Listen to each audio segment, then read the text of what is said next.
શિવ શિવ સર્વે સનાતનીઓ માટેના ખુશીના સમાચાર છે કે આપણે જે યજ્ઞ કરાયું હતું નેપાળી બાબાના અધ્યક્ષ સ્થાને શ્રાવણ મહિનામાં ગૌશાળાની અંદર એક આખો મહિનો યજ્ઞનો પ્રોગ્રામ રાખેલ છે, જેની અંદર શાસ્ત્રો અને આપણો પુરાણો એમ કહે છે કે કોઈ પણ યજ્ઞ હોય, કોઈ પણ કથા હોય, એને તીર્થ કાંઠે અથવા તો ગૌશાળામાં વિશેષતા હોય છે.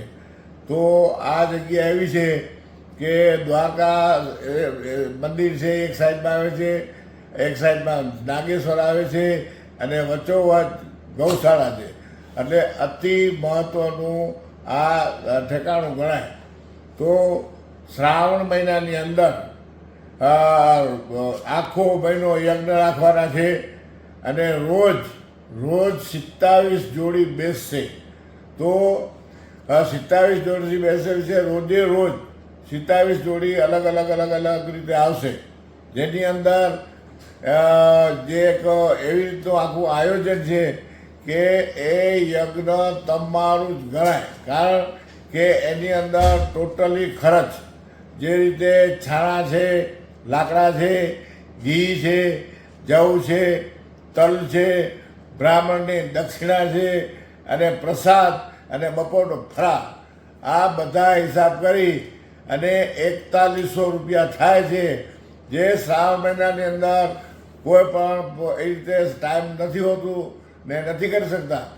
જે રીતે મેં હમણાં કીધું કે એની અંદર તમામ વસ્તુ, જેવી રીતે સ્થાપનનો પાથરણું હોય, બ્રાહ્મણની દક્ષિણા હોય અને સવારના 9 વાગે અથવા 9:30 વાગે બેસવાનું છે, બપોરના ફરાળ અને સાંજના 6 વાગે ફ્રી.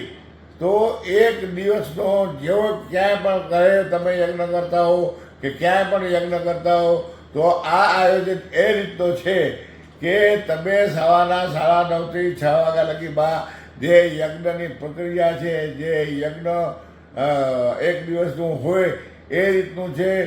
સવારથી સાંજના બેસવાનું છે, સાંજના બેડો ઊંઘી દેવાનો. એટલે આ રીતનો પ્રોગ્રામ છે. તો નીચે મુજબ એ આખા નંબર આપ્યા છે, ફોન નંબર, જ્યાં મારી અહીંયા મારો ભાણેજ છે રમેશભાઈ કરીને, તો એને નામ નોંધાવવાનું છે અને એની અંદર ડિપોઝિટ ભરવાની છે.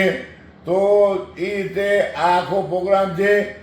બધાએ પણ તમામ જો બધા નામ આવી જશે પછી એની અંદર સોમવારમાં બેસવા માટે ડ્રો કરવામાં આવશે.